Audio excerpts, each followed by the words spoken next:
La bioética se ha basado siempre en principios y reglas morales para resolver casos particulares, casos dilemáticos, casos complicados, casos que nos generan preguntas.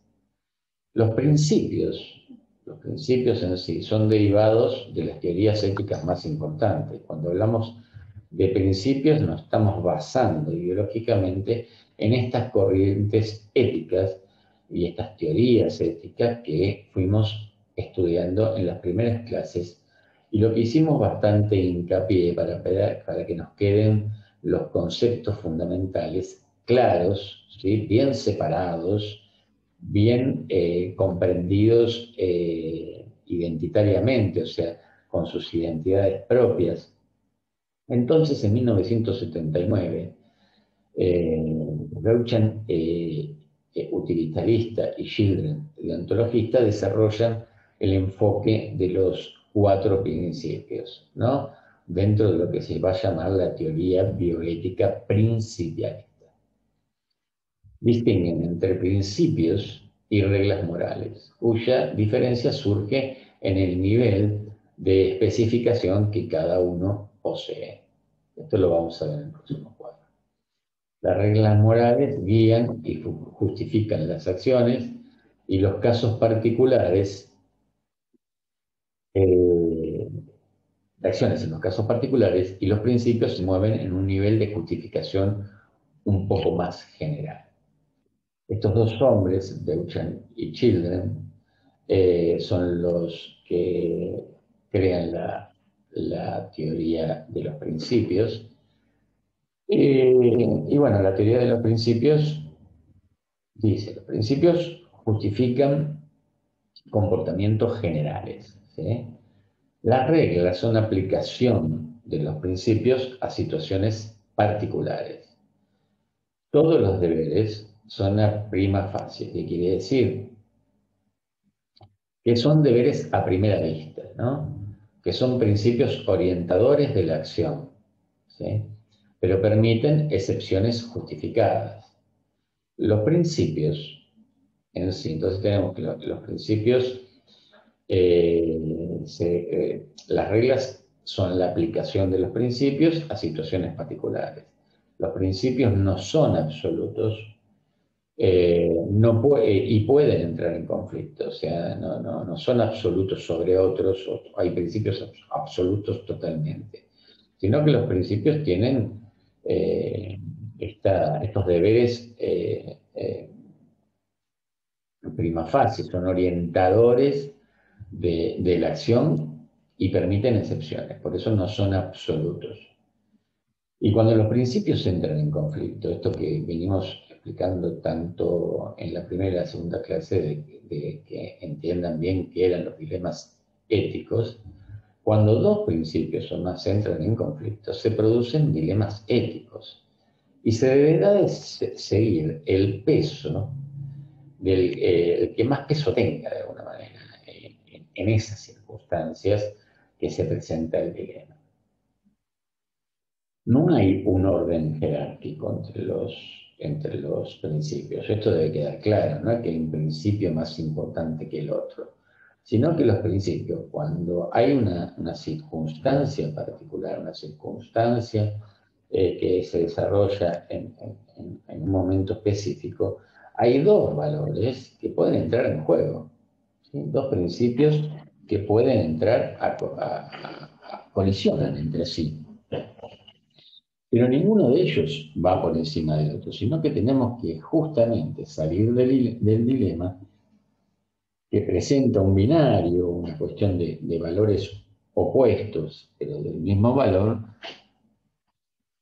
por el lado de seguir el principio que más peso tenga en ese momento para poder salir del dilema. Entonces, estos hombres, Bertrand y Children, nos presentan esta teoría de los principios basándose en las teorías éticas, utilitaristas y deontológicas. Y bien, los principios, que son el respeto a la autonomía, la beneficencia, la no maleficencia y la justicia, y por otro lado tienen las reglas, que son la confidencialidad, la veracidad y el consentimiento informado. Y los juicios particulares o acciones, ¿sí?, que son los casos típicos de la bioética, que se toman, por ejemplo, en la historia de la bioética, el caso de Karen Gillan, Babbitt Doyle, Jean Doyle y Tarasov. Eso lo pueden buscar en cualquier lado, son casos que han pasado a la historia de la bioética.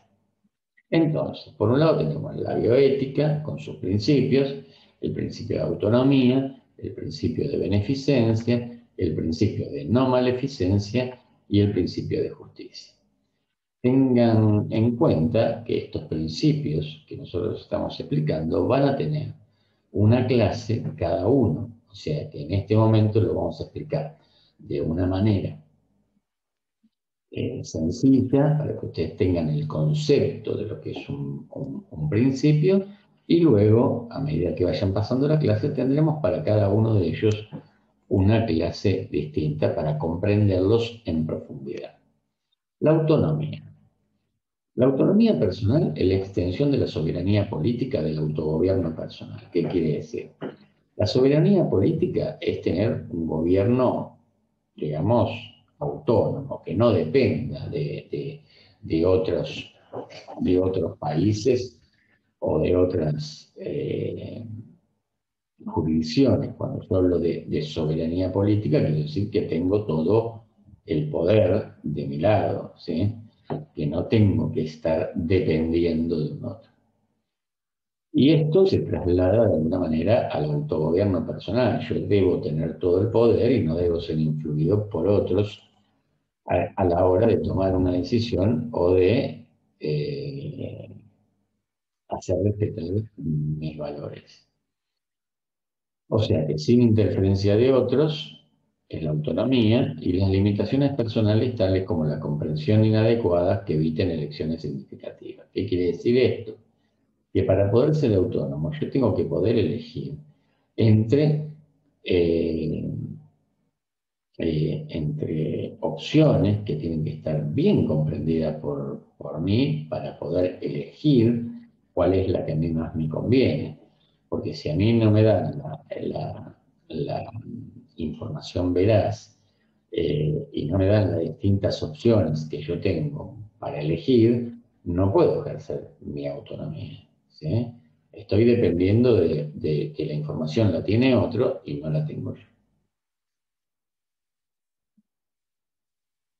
O sea, no debe ser forzada tampoco esa autonomía si alguien me dice que haga tal cosa, que haga tal cosa, y no me da otra elección. Entonces ahí no me está dando la libertad de poder elegir, me está forzando a tomar una decisión que yo no quiero o que, en la cual yo no puedo elegir. O sea, tengo que tener la libertad de poder elegir y tener opciones reales en las cuales elegir.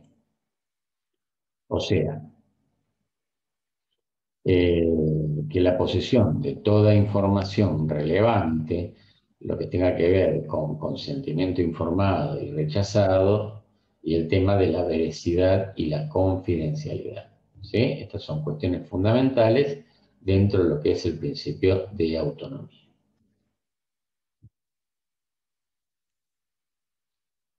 Luego tenemos el principio de beneficencia. El principio de beneficencia es beneficiar médicamente. Entonces, ¿qué significa esto? La beneficencia son pasos positivos para ayudar a otros. O sea, yo debo hacer beneficencia, que quiere decir beneficiar médicamente al otro, haciendo actos que son actos positivos para poder ayudar a un otro. Pero lo que en vez es beneficioso para mí, quizás no sea beneficioso para el paciente. Por lo tanto, yo tengo que hacer lo que el paciente considera beneficioso, ¿sí? No puedo ir contra lo que el paciente piensa como beneficioso. O sea, lo más beneficioso para los seres humanos, esto en general, tengo que hacer lo más beneficioso para los seres humanos, física y espiritualmente. Debo beneficiarlos. Lo más beneficioso para la humanidad tiene que ver con el juramento de Ginebra, que se los adjunté en la bibliografía porque no lo habíamos adjuntado la primera. El principio de no maleficencia. El principio de no maleficencia, primum non nocere, ante todo, no dañar. No se debe infligir daño o mal. ¿Sí? Esto es un concepto claro, principio muy claro. No debo infligir daño o mal. Y el principio, el cuarto principio que plantea Beauchamp y Children es la justicia distributiva o equitativa. O sea, derivado de la justicia, evitar que no reciba algo quien lo merece o quien necesita. ¿Sí? Yo debo procurar que esto suceda. Debe haber igualdad de oportunidades. Todos debemos tener las mismas oportunidades.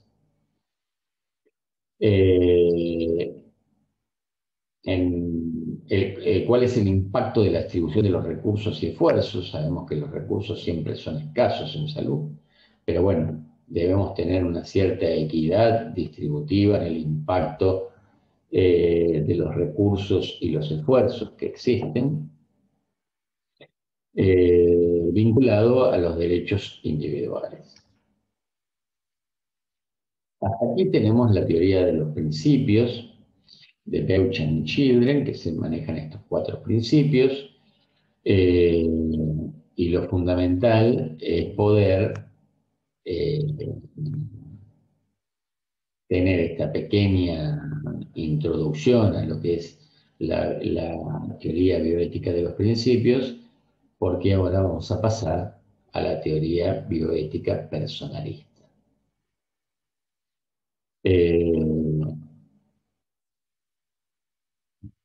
Emmanuel Mounier nació en 1905 y murió en 1950.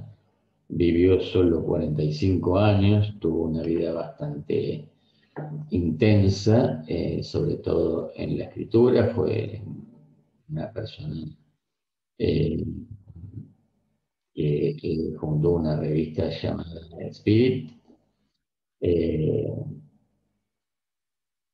Viene el personalismo, deriva de las teorías, los representantes más conocidos del personalismo son Emmanuel Mounier, que hizo la teoría bioética personalista, que bueno, con todo su bagaje de conocimiento, Jacques Maritain, Etienne Gilson, Emmanuel Levinas y Martin Buber, que son las personas que más han representado al personalismo.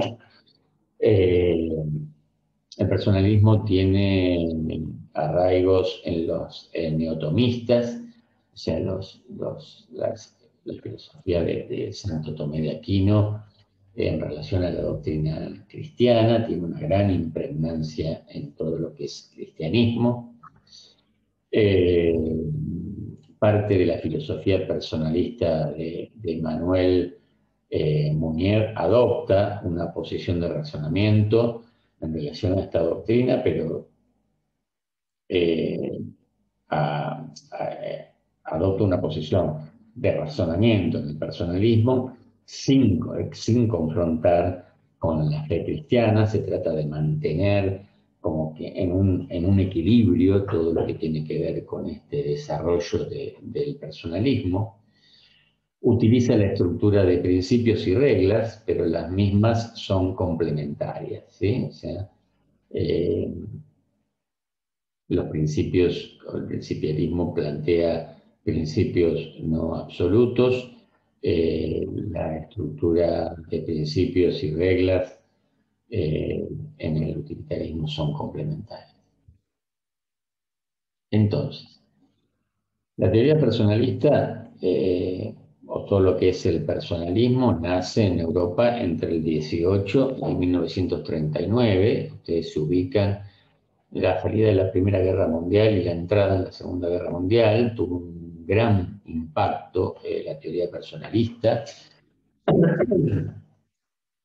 sobre todo por los movimientos sociales imperantes de la época. Siempre vinimos hablando en estas tres clases de contextuar a los pensadores, a los filósofos y a los científicos en la época en donde desarrollan sus conocimientos o sus teorías. Y en este momento, donde surge el personalismo con fuerza y donde Munier elabora toda la teoría personalista bioética, se basa en que había fuertes movimientos sociales como el nazismo por un lado, el comunismo por el otro, el capitalismo, eh, que eran movimientos sociales, culturales, económicos y políticos de peso interesante. Entonces encontramos por un lado el colectivismo, que coloca, para hacer un resumen, ¿no? Tenemos dos ejes fundamentales: el colectivismo, por un lado, que coloca a la sociedad sobre la persona, ¿sí? O sea que es válido sacrificar a los individuos en nombre del bien común, en nombre de la sociedad en su conjunto. Y por otro lado tenemos lo que es el individualismo, no puesto como, fíjense que los términos no son puestos como comunismo y capitalismo, pero lo están viendo desde el punto de vista de, de los movimientos sociales, ¿no? Como en un movimiento social, que es el colectivismo. La sociedad se pone, o el colectivo, la sociedad en su conjunto, se pone sobre la persona. Es mucho más interesante conservar el colectivo que la persona. Y el individualismo, que hace lo contrario, coloca al individuo sobre toda la sociedad. O sea que la búsqueda egocéntrica del propio bien produce el bien común, ¿no? Como que la sumatoria de las individualidades de forma egocéntrica del bien, ¿sí? Produciría el bien común. Digamos que son opuestas, o sea, los fines son el mismo, el bien común, pero los medios para lograr ese bien común serían diferentes. Entonces aparece una tercera posición, algo, digamos, la vereda del medio, como se diría, bueno, es el personalismo. El personalismo toma elementos de ambos, modificados, o sea, tomaría, digamos, lo mejor de cada uno de ellos para pensarlo de una manera distinta. Da primacía a la persona sobre la sociedad, o sea, le da más importancia a la persona, por eso es una teoría personalista sobre la sociedad, pero transforma este concepto que tiene el individualismo, el concepto de individuo, en persona, o sea, señalándole a este individuo que tiene un deber de solidaridad social. Por lo tanto, toma el concepto de individuo para pasarlo a persona e incluirlo dentro de lo que es la solidaridad social. Y el tercer punto, al personalismo también se lo llama personalismo comunitario, ¿no?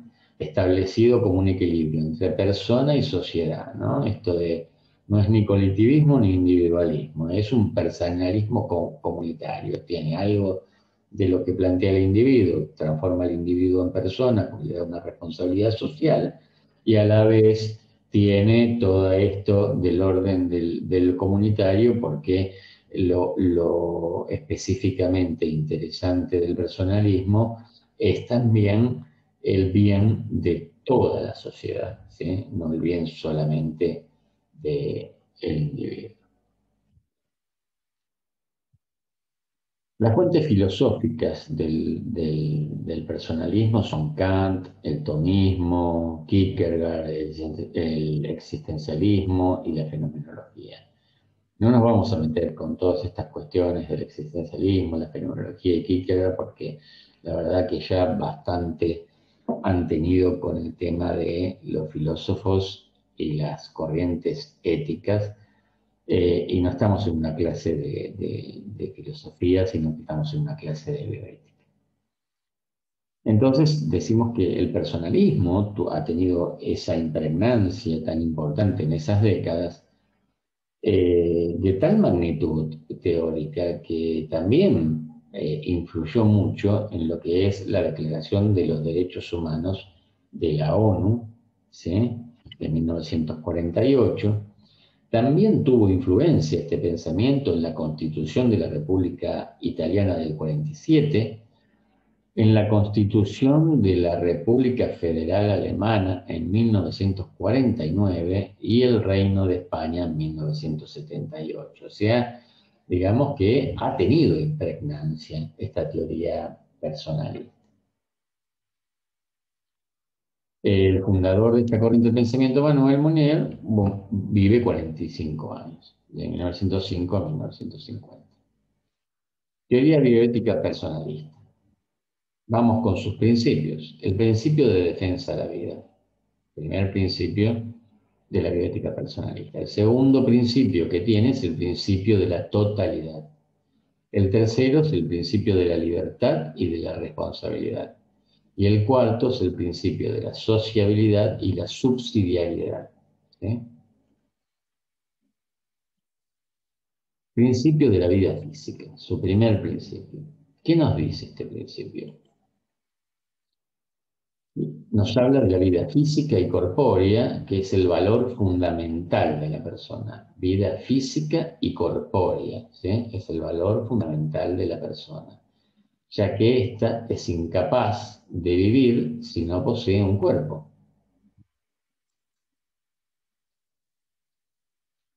Al mismo tiempo, si esta vida no contaría con la libertad y la autonomía de lo que, al mismo tiempo, sin esta vida, perdón, no se contaría con la libertad y la autonomía que los seres humanos tienen. O sea, que puedo tener libertad y puedo tener autonomía, lógicamente, si tengo un cuerpo que pueda ejercer esta libertad y esta autonomía.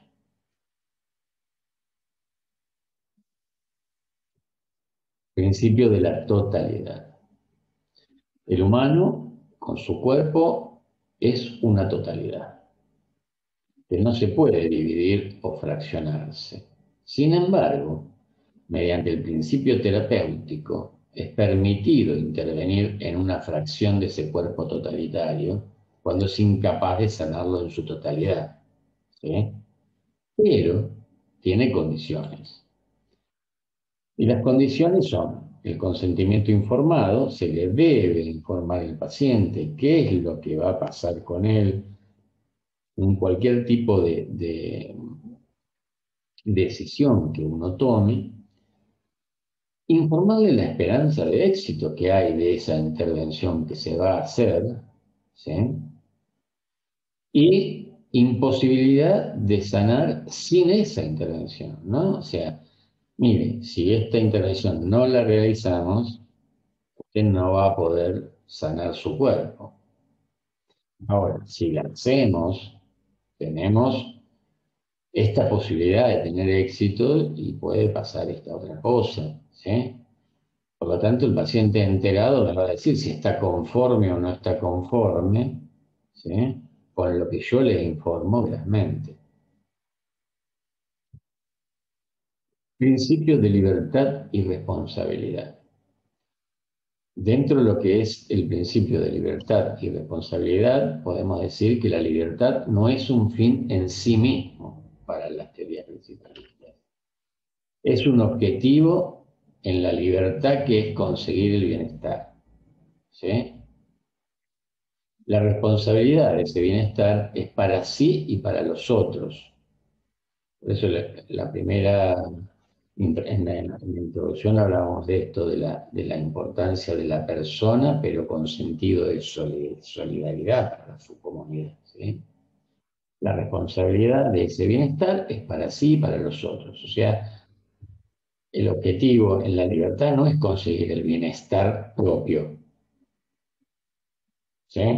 Es el bienestar mío y el de todos. La libertad y la responsabilidad como dos caras de una misma moneda, ¿sí? Y el principio de sociabilidad y subsidiariedad es el beneficio de la comunidad incluye a la del individuo. Si la acción individual beneficia al conjunto, la acción del conjunto beneficia al individuo. O sea, es necesario que el conjunto social ayude al que no puede ayudarse a sí mismo. La sociedad es esencialmente solidaria. Entonces acá tenemos la sociabilidad y la subsidiariedad. Aquí tenemos los cuatro principios que también vamos a desarrollar en las distintas clases, porque vamos a ir tomando uno por uno, pero para que vayan teniendo una orientación de lo que son las equivalencias de los principios, tanto en la teoría personalista como en la teoría principialista, que el principio de defensa de la vida es el principio de no maledicencia, no hacer mal, se asemejan, que tienen dos corrientes o basamento ideológico distintos, las teorías bioéticas, el principio de la totalidad o el terapéutico, el de beneficencia, el principio de libertad y responsabilidad, el de autonomía, y el principio de socialidad y sociabilidad con el de justicia. Son equivalentes, pero vamos a ver en las distintas clases que tenemos por delante, cuáles cosas sirven más para un caso de uno que de otro, ¿sí? Las críticas en algún momento hemos visto las críticas y las cosas buenas que tienen cada una de las teorías, qué cosas tienen valor. Los que más se usan es toda la teoría, hoy en día, más la teoría principialista, como que tiene más amplitud para poder ver los dilemas eh, bioéticos. Así que bueno, acá llegamos al final de la clase de hoy. Eh, y bueno, nos vemos en la clase. Mando un abrazo a todos y gracias por escuchar.